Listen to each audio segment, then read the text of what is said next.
Hello and welcome to episode 11 of the Leading Minds podcast, where we interview entrepreneurs on a weekly basis discussing different topics in and around mental health. Today's topic is going to be wellness in the workplace, and our guest today is winner of the Apprentice and CEO of Climb Online, which is one of the most successful companies to come out of the Apprentice, Mark Wright. Good to be with you. How are you, How you doing, man? I'm really good, guys. Thank you. What a setup. Yeah, This it's is good, amazing. right? Thanks. It's good. It's home away from We home. like it. We like yeah, it. we like it. So the first thing I want to start with is I read a quote somewhere which was not the apprentice anymore, right? How does that make you feel when you hear that? Well, very good, because it might sound disingenuous, but a lot of people would love to win the Apprentice. A lot of people would love to be business partners with Alan Sugar, and I am happy about both of those things. But I'm a lot more as a man and as a human being than 7 weeks on a television show. And that one moment in my life seems to be a time capsule that everywhere I go, every meeting I sit, every time I go to the supermarket, every time I speak to a family member, people only see me as this guy from The Apprentice and they want to talk about The Apprentice.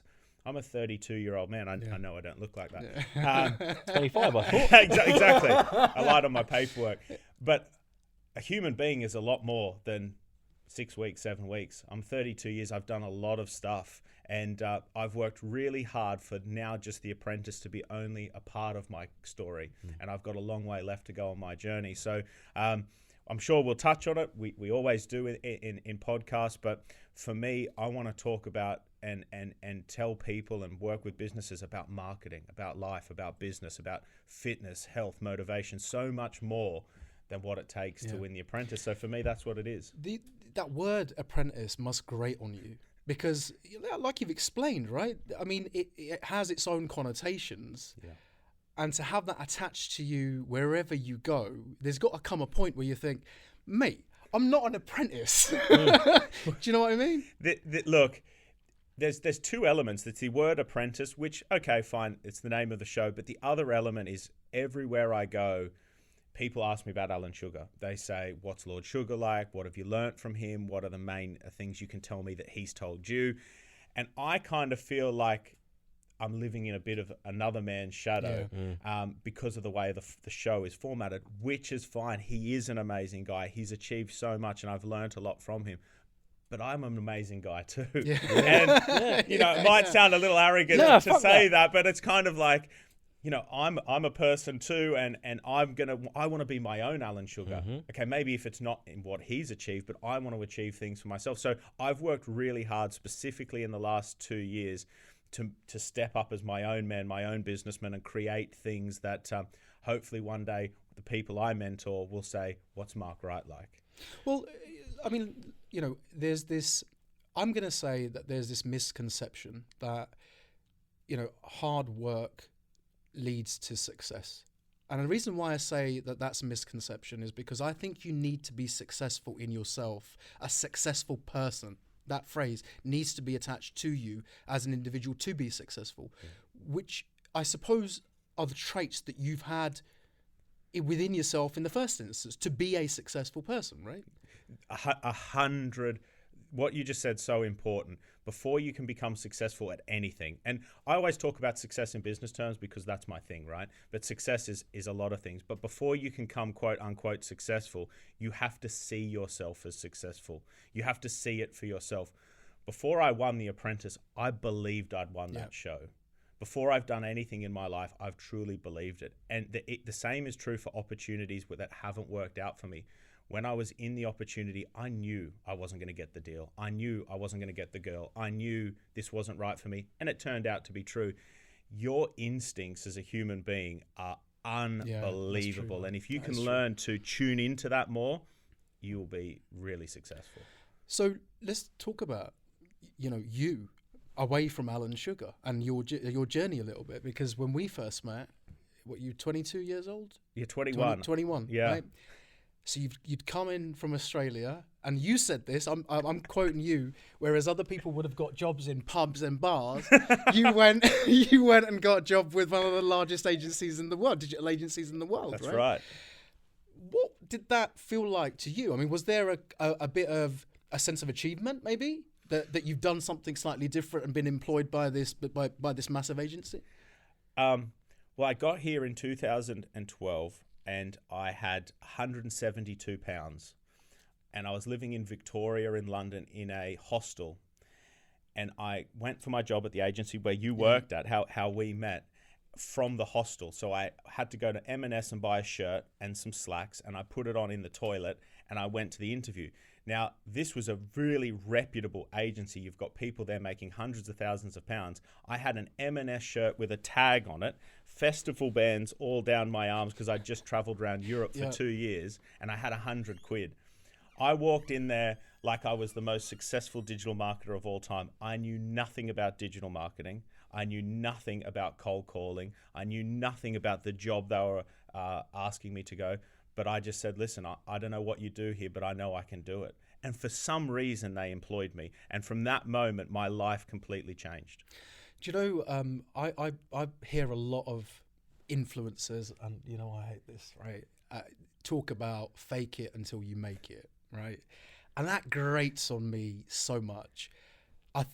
I think there's a difference between faking it before you make it and actually having that intuition to say, this is mine. This job is mine. 100%. It's confidence. Yeah. It's confidence in yourself. And I knew that whatever it was, whatever that job was, I'd learn it. And, you know, I got the job. For some reason, the recruiter there saw something in me, and thank God he did, because I often think about that interview because I think that job changed my life completely, financially, in terms of success and profile I've had, was from that job. If I was in his position interviewing a 21-year-old with festival bands and a M&S shirt on that hadn't been ironed, would I have hired him? I don't know. But sometimes you can see something in someone and you've got to give them an opportunity.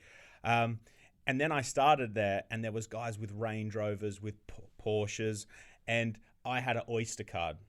And I had to wear the same clothes every day. I had a super dry jacket, one pair of slacks, and one shirt, and an Oyster card. And I used to have to Oyster, like, on the tube to a meeting and walk sometimes 2 hours to an appointment to sit a meeting where the other people could drive. And do you know what? It was the best thing that's ever happened to me, because that was the definition of hustle. That is the definition of a hustle. However, that links really nicely back to mental health issues, right? And I'll tell you why. There must have been occasions where you sat there and thought, why the fuck am I doing this? Yeah. Or were there occasions where you thought, this is too much? Am I actually going to achieve what I want to achieve out of this? Well, to step back further from that, the reason I was in the position to be in the UK, to be walking around basically homeless, going to meetings, trying to sell my way up, is because I was at rock bottom in Australia, and I'd run out of opportunities. I had lost my football contract. I thought my life was not coming to what I wanted it to be, and I was literally down and out. And I was crying on Skype to my mum, and I said, you know, I'm just never going to make it. I don't know what to do. I'd broken up with my girlfriend. I had no money. And she said, why don't you try traveling? And the situation that got me here was just being at rock bottom. I had nothing, and I just thought to keep trying things until I found something that was right for me. And any young person that's out there that's down and out like I was, I always say to them, just keep trying things, try different jobs, try volunteer places, try different sports.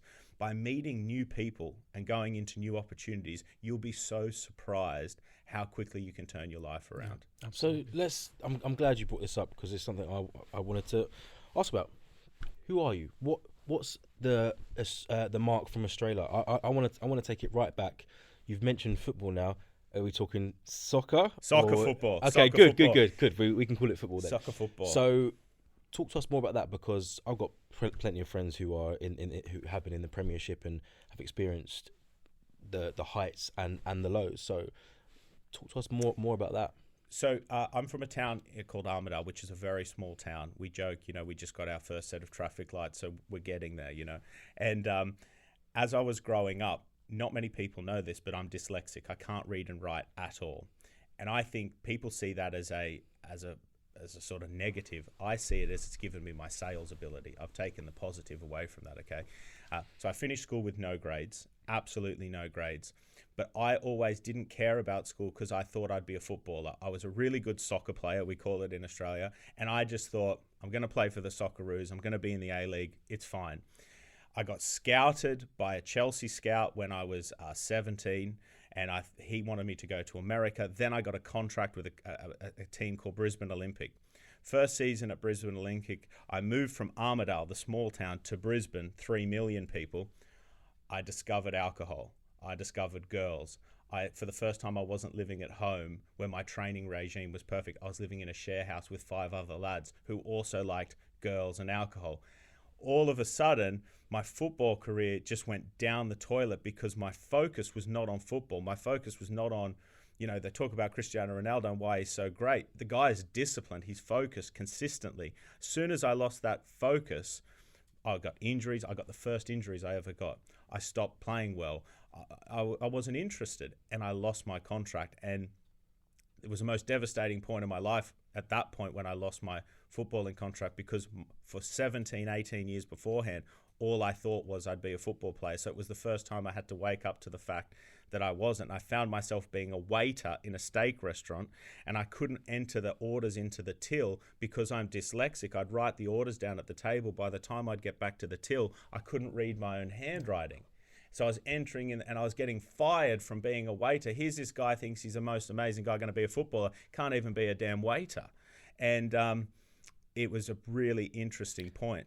Your self-worth or your kind of self-confidence must have been at rock bottom. All-time low. And it was the first time in my life, because I was always so good at football. I was always the best on the team. I had so much self-confidence. And when that all got taken away, when someone told me you're not going to be a football player, it was unbelievable. I felt empty, like an empty vessel. And I tried lots of different jobs. I was a car washer, worked in a sports store, worked as a waiter, and they were terrible jobs. I was, 1, really bad at them. 2, they were really bad jobs. And I thought, life is not what it's cracked up to be. I'm going to really struggle here as an adult. And thank God I got a job as selling gym memberships. And I loved fitness, and I didn't know how good I was at selling, but I found something. I was good at fitness from football, and then I started talking to people about fitness, and all of a sudden people would buy memberships from me. And I went from, I think there was 70 membership consultants in the gym in the region I worked for, and I went to number 1. And someone was like, "You are really good at selling. You are really good at this." And that's what got me into sales and the fitness industry. So where you lacked in reading and writing, speech and the passion coming across is where your strengths ended up. 100%. Yeah. And everyone, life is fair and unfair in different ways, okay? One of the personal trainers I used to work with, he had an amazing body, and I always used to say to him, "I wish I could have a body like you." And he said, "You can't, because you've got a mouth like you've got." He said, "If I had that mouth and this body, life wouldn't be fair." And it stuck with me. So It was just rang true, because, you've got to focus on what your strengths are. I can sit here and moan to you that I'm dyslexic. I can moan to you about lots of things in my life, but I have some amazing abilities in other areas where people who can read and write meticulously can't sell like I can sell. So you must have come into that opportunity in London where we met, and what you're saying transformed your life. You must have come into that with some real lack of confidence, no? Because you must have thought, if I've experienced all of this, and I'm great at selling, but I've really got to prove myself again from scratch after coming from that kind of devastation, losing your dream of becoming a footballer. You must have been like, need to kind of test the water here. When I got here, I was lost. And I've never said that before. I've never talked about this, actually. When I got to the UK, I had nothing. I had no money. I had no reputation. I had no possessions. In a lot of respects, that's created my success today, because whenever I'm having a tough time now at work or whatever, I reflect on the fact that actually nothing really matters. The only thing that matters is your health. Your physical and mental health is important, and your family. Outside of that, you can take everything I've gained today away because I started with nothing and look where I am today. Yeah. So I'm not scared of going back, because actually being in the hostel, meeting people like yourself, that was a pretty cool life. Mm-hmm. Okay? So if that is zero and I'm okay with that, think about what's possible when you're okay with zero. It's interesting you say that though, because and this is why we must, as best as we can, focus on perspective and gratitude. You say you came here with nothing and you had nothing and you were lost. Okay, you might have been lost on your pathway of what you want, but you had a fucking lot. Yeah. You was able to get up and walk. Yeah. Yeah. You can 100%. talk. You can see. You can smell. You can hear. There's people that would have gone to bed the day you've got to England and not woke up. 100%. But it's so hard to be able to think like that when you've been through a bit of adversity and your dream was gone. You know, you've been told you can't play football now. Definitely. And do you know what? There's people that have got nothing in life, and when you lose your health, you really start to realize when you get experience in life is the best teacher. Because when I was a young kid and I lost my football contract, I thought that was terrible. Do you know what's terrible? Getting diagnosed with stage 4 cancer. Yeah. Perspective is the most important thing to find balance in life, because everyone has abundance if you have the right perspective. Mm-hmm. And traveling really changed my life, because I met so many different people in different stages of life, in different cultures, in different religions, and it gave me perspective, because I'd been in a bubble in Australia and I thought the world revolved around Mark and his football career, when actually that was nothing. There's so much more going on in the world, and travel gave me that. And I started as a lost person traveling, and I found who I really was. And the life I've got now there's no way it would be better if I was a footballer in Australia. It's something I say. The life you have now is the accumulation of everything that you had to go through that to be where you are right now. And the other thing is, which we touch on every week, is when people are going through negative situations and negative mindsets. And we said this last week. You need to start off with finding out who you are, because the problem stems from not knowing or forgetting who we are truly, and then going for what you want and what you want to be. Do you know what I mean? So if we're coming back to this agency that you're working at and this experience that you've gone through, straight off the bat, you've done really, really well in this environment, right? Bouncing off the walls in the office, comes in bounding with this massive smile, excitement, loved it, lived it. And then all of a sudden he disappears for a little while and pops up on the telly, right? Just out of the blue. Now, I don't really want to go into that, because you've done the rounds on that. When you came out of The Apprentice, a lot of people would say that that's the pinnacle of achievement when it comes to sales, mainly, because you're not only selling yourself as an individual to Alan Sugar and your skills, you've got to kind of find your feet in that environment with another 10, 11 people that are actually trying to do exactly the same thing. When you came out of there must have been initially a sense of achievement, but I can imagine that went downhill pretty quickly afterwards. It was a very difficult couple of years. So if you think about, I was working with yourself in the agency. I went to the tryouts for The Apprentice. There were 75,000 people there. Went from 75,000, 50,000, 20,000, 10,000 into the 20 onto the show. I got onto the show and the BBC said to me, you have to quit your job and you have to give up your flat. So, and by the way, we're going to pay you 1,500 quid for 12 months. So I'm going from what was now a reasonable salary and finding a flat to giving up my flat and being back on £1,500 for a year. It's not a lot of money. So I was essentially homeless, and I'd taken a huge risk. Go on to the show in the 20 and I win the show. I come out of the show and Alan Sugar transfers me £250,000. I looked in the bank account and there was this sense of like, I've done it, but shit, I now need to do all of that stuff I said on the program that I would do, because I've got this serious investor and also now public attention waiting for me to fail. So the pressure's mounting The up. pressure honestly was unbelievable. And there's two things, you guys, as you know, starting a business is really tough. 95% of businesses fail in the first 5 years, and it is really hard, particularly in the first 18 months. I can see why they fail. I had gone from 80 followers on Twitter to 150,000 followers on social media, and I couldn't go to Starbucks without having 300 selfies.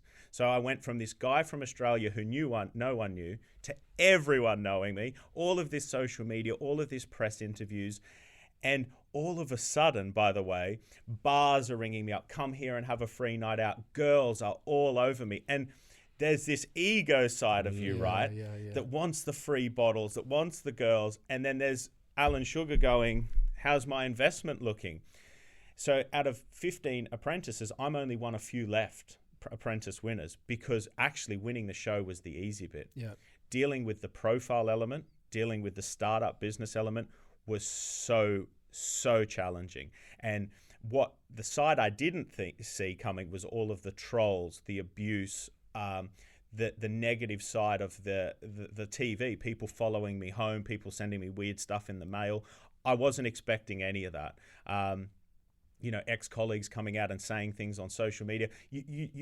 It's really interesting what happens when you find a bit of success is people start showing you who they are. So you're in this situation where you've got to now prove yourself in the real world, right? Yeah. You're being abused. Yeah. Mentally abused for no fault of your own. Yeah. You've just done really well. Yeah. The pressure that must have been on you from a mental health perspective must have been immense. Like how bad did it get for you? Horrendous. One thing, again, I've never spoke about, I was working sickening hours, like ridiculous. My diet went down the drain. I was drinking too much alcohol, and I was working hours that were just insane. And all of a sudden, one day I was giving a talk and I fainted. And I mean, out cold in a talk, 150 people in the audience fainted. Anyway, I was driving the car, fainted driving the car. All of a sudden, I started having these fainting episodes all the time. And I went to the doctors and I'm like, I'm really ill. I'm fainting all the time. And he's like, these are severe panic attacks. You're completely burnt out. And I said, what are you talking about? I'm like, this tough bloke, successful businessman. I don't get burnout. I'm always the one talking about, you got to work 100 hours. You need to be the best. You need to be at the top of the leaderboard. I'm not a guy that faints. But my body and my mind had enough, even though that I was still willing myself forward. I'd pushed myself to the absolute maximum that I was capable of doing. And again, I'll tell you a story at the end that's really changed my life, but it was the best thing to happen for me, because I didn't believe that people needed time for themselves. They didn't need rest. They didn't need the right nutrition. They didn't need their weekends. I believed you should work every day. You should work harder than everyone else. But this needed to happen to me so I could know I needed it for my staff, because I started breaking down and I realized I now meditate every day. I don't miss a day. I exercise every other day without missing a day. I now do things in my life which has changed my mental health and my physical health, and I am 100 times better businessman for it. That experience has changed how I manage people, because it changed how I manage myself. You've mentioned a couple of times now things that you've said to us that you've like, I've not really spoken about this before. So you're showing a bit of vulnerability today. Are you scared to be vulnerable? Yes, because I'm sit here and I'm thinking, as I say this, when's this interview going to come back to kick me in the ass in the future? Because I'll be doing something in the future. And someone will say, well, you said that you had a panic attack, so you're not a successful guy. So there's this element of vulnerability that I think a lot of men do it, particularly men who want to show that they're successful. You're almost acting between 9 and 5. You put your suit on, you turn up to work, and the act is on. The truth is, you don't know what anyone you're sitting across is facing. And actually now I've started to wear my heart on my sleeve and my vulnerabilities as a sense of pride, because that's making me a better businessman. Mm-hmm. And I've stopped thinking of it as if I make a mistake or I have a panic attack or I needed some time off, instead of making me think I'm less successful, I've now changed my perspective. It makes me a better manager, makes me a better businessman, makes me more successful. Because you can empathize. Again, lived experience is the most important experience that we can have. It allows us to really feel what other people are going through and the challenges that they face. Do you know what I mean? It's very, very important. Coming back to, being in this situation, right, where you're in a dark place, you're going through these kind of panic attacks and stuff like that. At that point, was it meditation and physical fitness that got you out of that? Because it kind of seems that the scales were like this. You just couldn't find the balance in life where you've really got to prove yourself here within this opportunity, but at the same time you're giving up on your physical fitness and your mental health and your mental well-being. It is a misconception that a successful businessman is superhuman, that they don't feel, they're not vulnerable, they're not raw, they don't feel pain. But actually we are all human, and these experiences, this pain that we feel is ultimately what makes us, no? Yeah, 100%. I met a really successful businessman, and some advice he gave me changed my life to a lot of respects. He said to me, you do realize that when you go to the gym for an hour, that is work. That is just as important as being in a meeting. Do you know that half an hour meditating is just as important as lunch? And he said, when you start scheduling that in to your diary with the same importance as your biggest client, the hour in the gym, that's when you get your health. And it was almost like I felt my shoulders come down because he'd given me permission to not work 15 hours because I felt that work was sitting at the laptop, being in a meeting with a customer. I needed that permission. I almost needed another successful guy to tell me, you can go to the gym and it's okay. Yeah. For an hour, it's not going to affect you. It's actually going to make you more wealthy.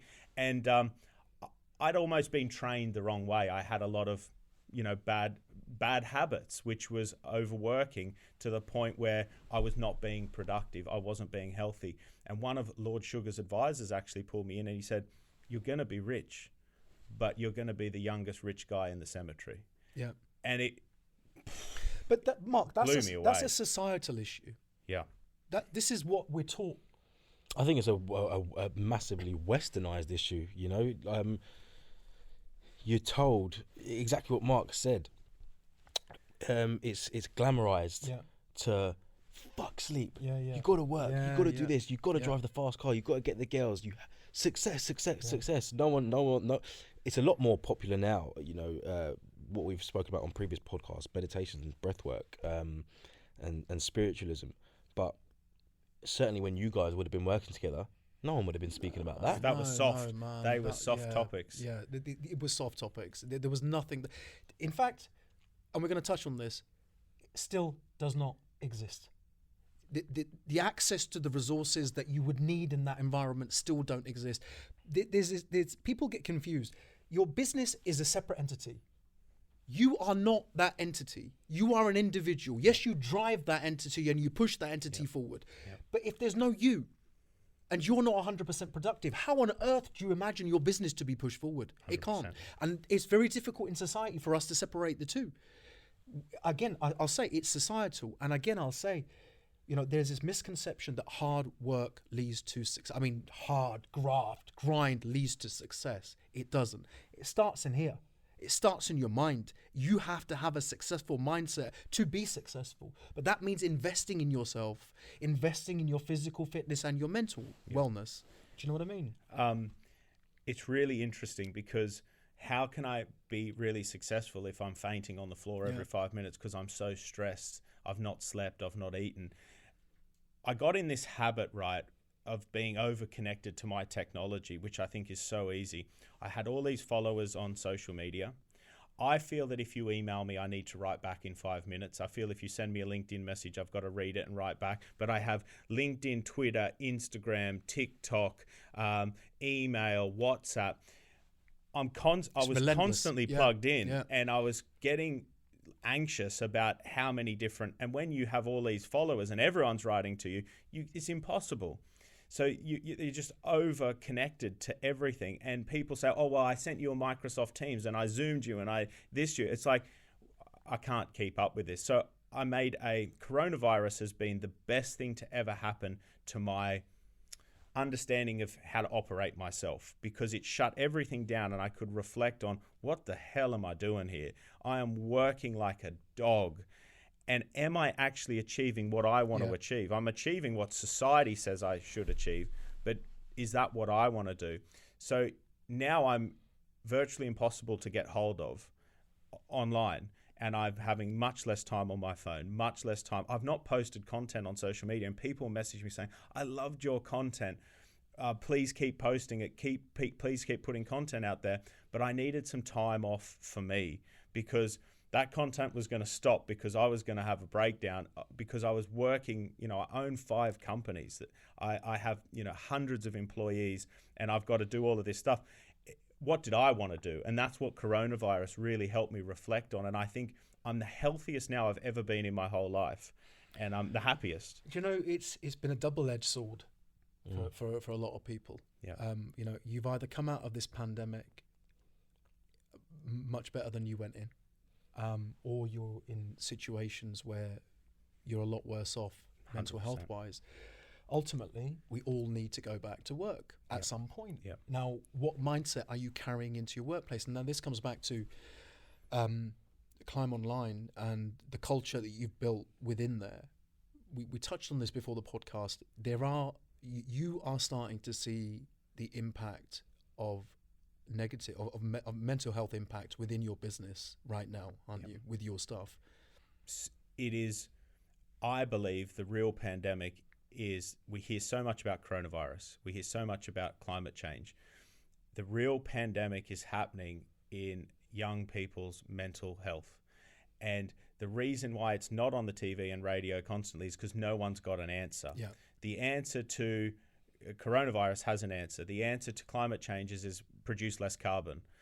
What is the answer to everyone's mental health problems? That box is very hard to tick. So it's kind of just the can is getting kicked down the road. Male suicide is now through the roof. And we're having it as a business where our staff are really struggling. And I think it is the pressures of society, the pressures of everything.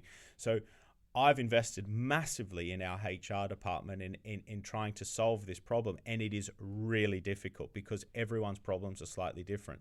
The best gift you can give anyone is to listen to them, is not to tell them what to do, is to listen to them, because everyone's situation is slightly different. Exercise is, I believe, a silver bullet. Honestly, I've seen everything, but nothing as good as getting some fresh air, getting outside and getting your body moving. Meditation has really helped me, and I try to tell anyone who'll listen, because it's helped me out of my situation. Now, it may not work for everyone else, but there's things like that. But we've now created Strava groups with competitions for our staff to improve their physical health. We've brought in breathwork coaches, meditation coaches, and yoga coaches. I'm doing as much as I can because I think I owe it to myself, but I owe it to my employees to show them what's possible for their own health. And by the way, if I help their mental health and their physical health, my P&L goes like that. I make more money. So what's the downside of helping people?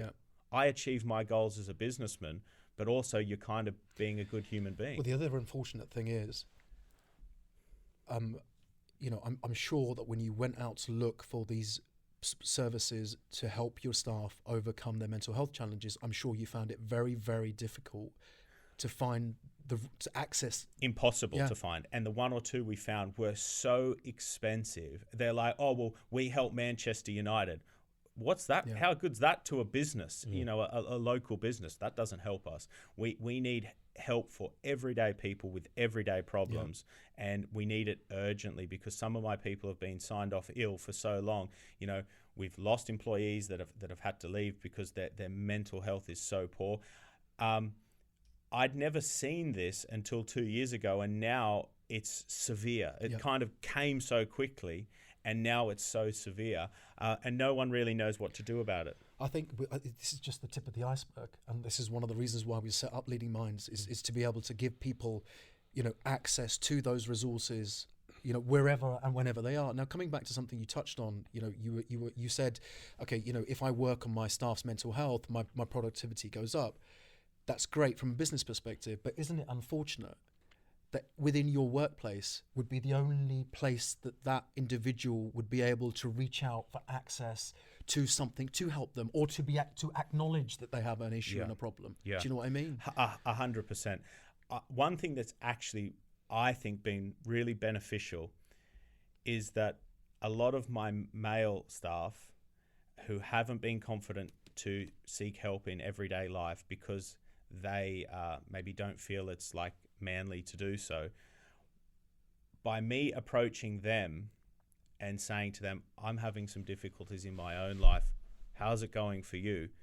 They have opened up significantly because they felt I was not a guy to do that. So the first step was me being vulnerable enough to approach the situation, and that has helped other people, because I think a lot of people don't know the right way to find help. They don't know where help is, and they think that their family, friends, or workplace might judge them. So I think whoever you are, whether it's at home or in the workplace, you need to take those barriers down. First of all, you've got to have areas where people can seek assistance. We almost set up counselling sessions which trick our staff. They don't know they're counselling sessions, but by the time they come out, they feel better, they look better, they're ready to rock and roll. And it is a shame it's just in the workplace, because this should be readily available like gyms are. Yeah. Well, you turn around, you said we trick our staff into counselling sessions. Now, that's through no fault of your own. No. Because there's such a stigma attached to 100%. therapy, counselling, whatever you want to call it, right? I mean, some people call it coaching to sugarcoat it. If we call it mentoring, Yeah. all of a sudden, it's the best thing since sliced bread. If I change the name with the same person and call it counselling, well, I don't want to go to that shit. Yeah, that's hang crazy, on. isn't it? It's another thing as well, and I had a call with a client this week. We have made a common greeting something which is actually a lot more meaningful. Hey, how are you, mate? Yeah. How are you? No, how are you? Yeah. Are you okay? The sincerity has been lost in that phrase, and that's what we kind of need to bring back. Yes. Because people want to talk. Yeah. They want to talk about their issues. They want to speak to somebody about their problems. Well, we don't say, let's go and talk. Say, do you want to go grab a coffee? Yeah. We're not just going to look at each other and just drink our coffee. Yeah. We're going to talk. Yeah. And It's wherever the implied, conversation's it's going to lead to. And that's it. We need to talk more. It's crazy. And I think, will it ever disappear? I don't think, but the stigma between men and women, especially men, that it's not okay to talk and show vulnerability. I don't know if you saw the podcast last week, but it was probably our most fun one, but it was really, really emotional. And it was nice because I think it's definitely the first time that we have shown us a bit more, and again, showing our emotions. It's okay. It's okay to do it. We always felt at the beginning that if we told our story as raw as we could, that people would look at that and feel comfortable to come along and tell their stories and be vulnerable. Leave the mask at the door, leave the facade at the door, and let's talk. Linking that back to what you're saying about, I would go as far to say, a desperation for people to want to reach out and have a conversation. Like you were saying, the sincerity of how are you has just been completely lost. Why do we think that is? Where has society become so interconnected but so disconnected? Yeah, and the other point is, when you ask someone how they are you really listening to what the answer is that they're giving you? If you watch people, they're generally not listening. They're waiting for their turn to speak. The first thing I would say is a problem shared is a problem halved. You can almost see people relax as they get things off their chest, which is really important.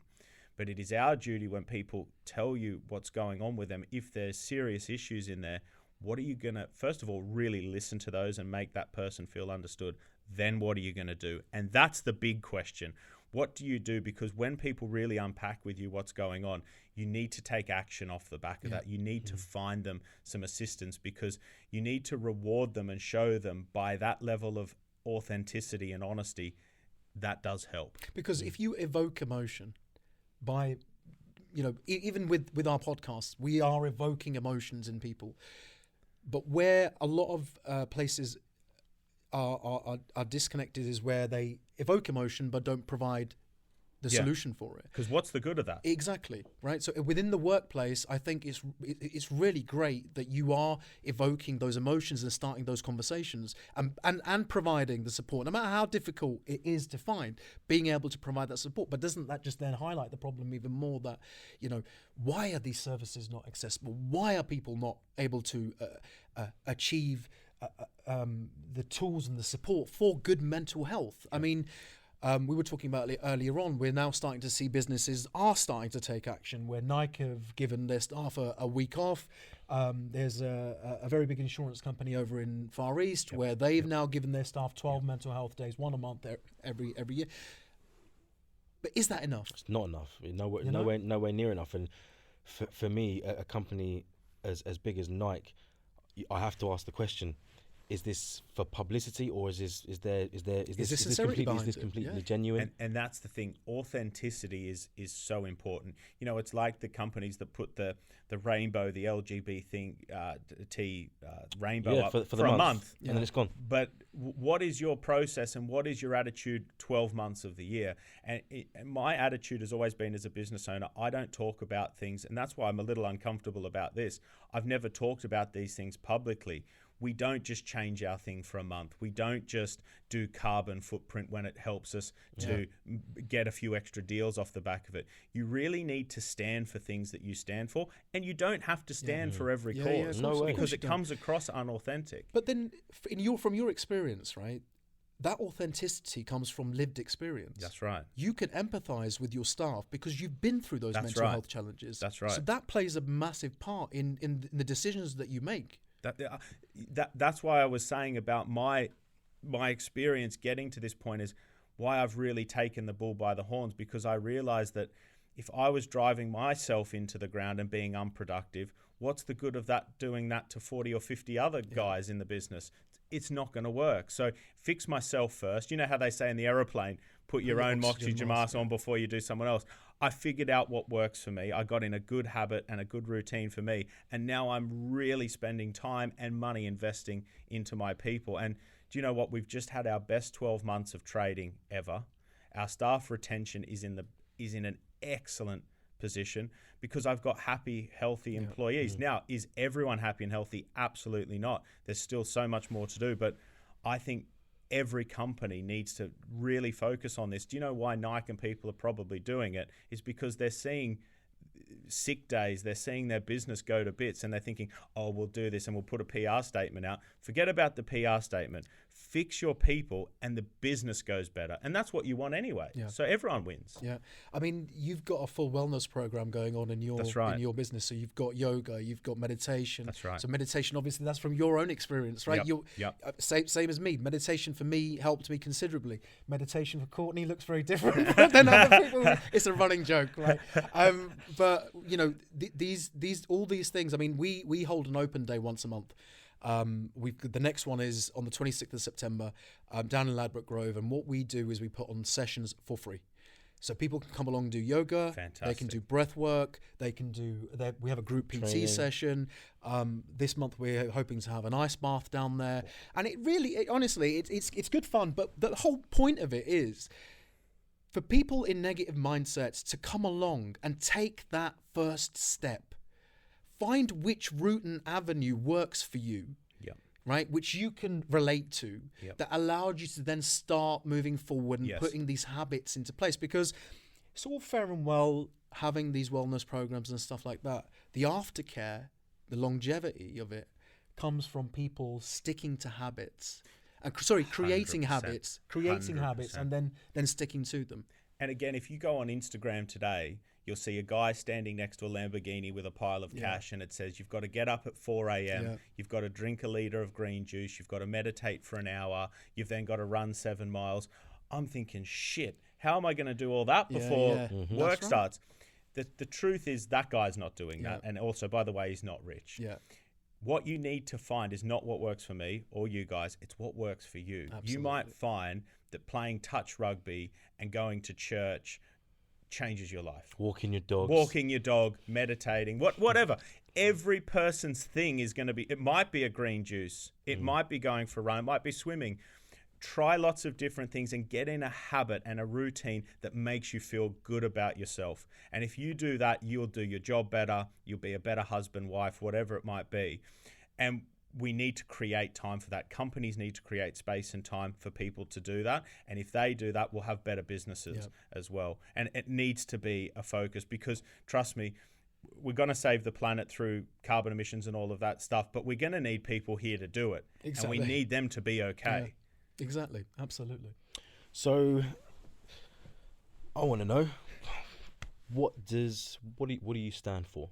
What are your ethics and morals you mentioned, and I'm really glad you mentioned it actually. So with regards to Pride Month, the LGBTQ community, if I've missed out some letters, I apologise. What's the kind of infrastructure behind your work when it comes to you got Mental Health Month, you got Suicide Awareness Month, Pride Month. I don't know the Black Lives Matter, but I know they have Black History Month, etc., and things like that. What goes on behind the scenes at your work? Well, first of all, we try to be as diverse as possible as a company. Why? Because that's who I believe I am and who I am. Two, if we want to attract great employees attract great customers. If we're going to do that, we have to be like that as a company, and it sends the right message to our customers. But I don't promote any of this stuff because I believe that it's not for PR tools. My brother is he's a homosexual guy, massive activist in Australia for gay rights, and I'm so proud of him and the struggle that he's been through as a young man, and the stuff that he's suffered is insane. It is unbelievable, and the strength he's got is 10 times more than me. So I want to support him as much as possible. I want to support my black employees and the struggles that they're having with the Black Lives Matter stuff. I want to support the environment, and I want to support this, and I've also got a business to run. So for me, it's about sitting down and making sure that I'm balanced, that I'm ethical, and that I stick to who I am as a person. Because do you know what happens is when companies or people become unauthentic, people smell it. Yeah, people 100%. smell it from a mile away, Absolutely. and they don't get involved with the company. One of the things. Do you feel if you didn't have because it's the same for me. So my sister's a lesbian. I've been an usher at a gay wedding, but I would question myself. Would I have the same views if she was straight? So it's a fascinating question. Do you know, I've never really thought about it. I've always been whoever people choose to be with, however people choose to love. Do you know, as long as it's not me, I am who I am, and I've got my life. What people are doing with their life doesn't affect me. So why should I? If my brother wants to get with guys, as long as he's happy, go and get as many guys as you can. Yeah. You know what I mean? I think what this links back to, what we're trying to link this back to, is World Mental Health Day this year. The theme is an unequal world. Yeah. And what World Mental Health Day this year will be focusing on is the inequality in the treatment of mental health. If you're from different backgrounds, different sexualities, different race, gender, whatever, right? And this is a massive, massive topic. I mean, one of the statistics that we've been shocked about over the last few weeks is the amount of mothers. If you're black female giving birth, you're like 4 times as likely to die on the table.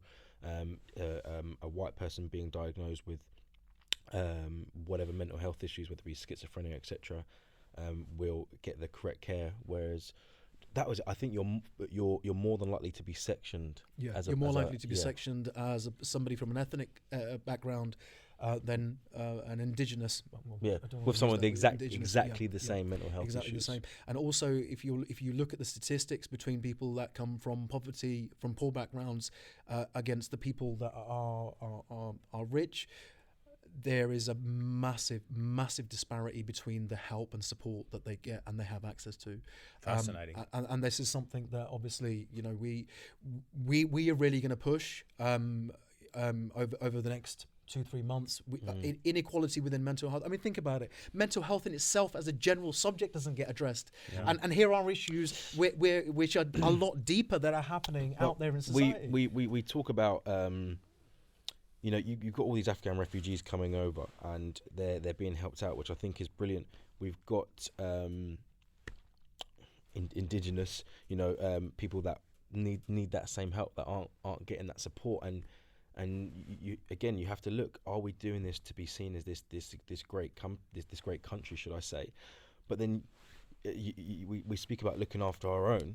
We can't even feed our own school children. Yeah. We have to get a footballer to come Rashford, in, you know.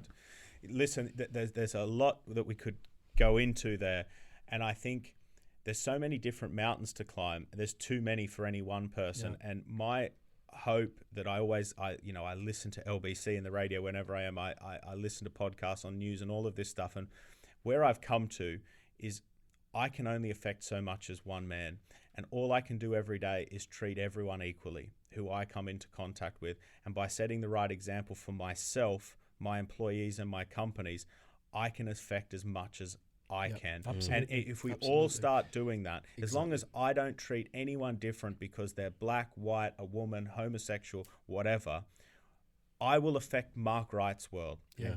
And then if the person I'm affecting starts doing that, I'm leading by example. That's because I can't affect the Afghan refugees because I'm just not connected to that world. I can complain about it, but I can start affecting the people that I come into contact which is today. what you're doing. Which is what you're doing. And that's why I do things like this. Well, this is the thing. And you know, you're setting an example to other people that, you know, it's not just about the success. It's like you were told, the success will come. Yes. Right? We've got to look after people around us individually. Like how you said, this is Mark Wright's world, right? This is Shazad's world. I need to protect the people in it. This is Courtney's world. We need to. If we all take that responsibility, that's how we do change. Because I can't go and do anything more except be a good person in my day-to-day life. And I hope that affects so many people that one day there's. And it's unfair. Help. It's unfair. I think it's unfair that we expect people that have success, that have celebrity, that have whatever it is, to expect them to do more. Because, or you know, have conversations that, what are you doing about such? Well, actually, what are we doing as individuals? Where are we starting on grassroots level to affect, you know, society in a positive way? To find out, why are we suffering more as a society? With mental health issues, where are they coming from? You know, what do companies need to do? I mean, today's topic, we're talking about wellness in the workplace. What do companies need to do to be able to give their staff, you know, a better workplace, the support that they need to overcome mental health challenges? Is it because the resource doesn't exist, or is it, as you said, it's hard to find? Yeah. We, you know, as a society, we need to start taking steps towards. And just this. One point on the. I don't deem myself a celebrity at all. I have a profile from a TV show. You should see my LinkedIn inbox of people asking me to support their causes. You know, I'm a patron for a testicular cancer. I'm a patron for Macmillan. I'm a patron for Alzheimer's Society. That's just 3 that I'm a leading voice for. There's mental health. There's the climate. There's all of this stuff. On any given day, there will be 20 or 25, 30 things. You can't do it. No. I've still got to do all the stuff that quote unquote makes me successful. So what I would say to anyone is be a good person in your day-to-day life and pick 1 or 2 things that you really feel connected and passionate to. Don't do things for the sake of it because it comes across ungenuine. People won't buy into it and you'll actually have the reverse effect. And just do 1 or 2 things really good, because doing 10 things kind of okay is no good to anyone. What do you think? What do you think companies need to do? What do they need to do more to address this next pandemic, which is mental health? They need to care about it for themselves. I'm reading a book at the moment by Ray Dalio, one of the most successful traders in the world, one of the richest men in the world. And he started really caring about meditation, the health of his employees, after his son got sectioned and had serious mental health and issues. So it affected him directly, and it changed how he affected the people around him. And it's a shame we have to wait for things like that to happen in our own lives. But if the directors and the board of a company care, it will run through the culture of a company. So anyone looking to embrace into a company, it has to start at the top and come down, because there's no good the employees wanting something if the people who are going to pay the invoices aren't bought into it for themselves. But the way I teach any business owner this is by working with your employees for their mental and physical health. It will make you richer. Yeah. Okay, so your goal, what's the goal of any business owner? Generally, it's to make more money and increase the size of their business. Well, to do that, you need healthy employees. And it's about connecting those dots. Everyone gets what they want, and actually everyone gets wealthier, everyone gets healthier, and the world becomes a better place. Yeah. I think what you've just said is spot on, and it comes down to the education of that. But also, it always starts with the individual, and if only there were more people, more business owners like yourself, you have empathy, you have that sympathy, and you have that compassion. And if those are three important traits which you must have to be a person like yourself, to run a business like yourself, and implement the ideas that you have into your business, which have made your staff healthier and happier, which is the goal we want to be like that every single day until we pop our clogs. We were talking about when I first started working with you, and one of my first weeks I dressed up in nothing but a banana suit and my underwear and ran through the office. And I've always just got pride about having a smile on my face and putting a smile on other people. And we're sitting here 9 years later talking about how funny that day was. And we need more of that in businesses, whether it's doing the Harlem Shake or, going out and dancing, doing karaoke, doing all of these things, because a sense of community and a sense of fun is so important. Meeting people, connecting with people gives you health. It really does. Yeah, it does. It really does. And, I think my business we've won 2 Best Culture in the UK awards. And I take more pride in that than winning Entrepreneur of the Year, being listed on Forbes, because by creating the health in those people that got me Best Culture in the Year, or whatever the hell it's called, that's what got me on Forbes. Yeah. And I can't go around and tell people that enough. I don't know, but the problem is when I went to pick up the phone to call someone to help my unwell employees, there's no one to call. And that's what we've got to fix. If we fix that, we will have much better businesses. Yeah, absolutely. Mark, it's been an absolute pleasure. Thank you so much for coming on. Thank you so much, man. It's good to see you again as well. Thank you. That's episode 11. I hope you've taken away some fascinating insights from that. We'll be back next week with another entrepreneur and another story.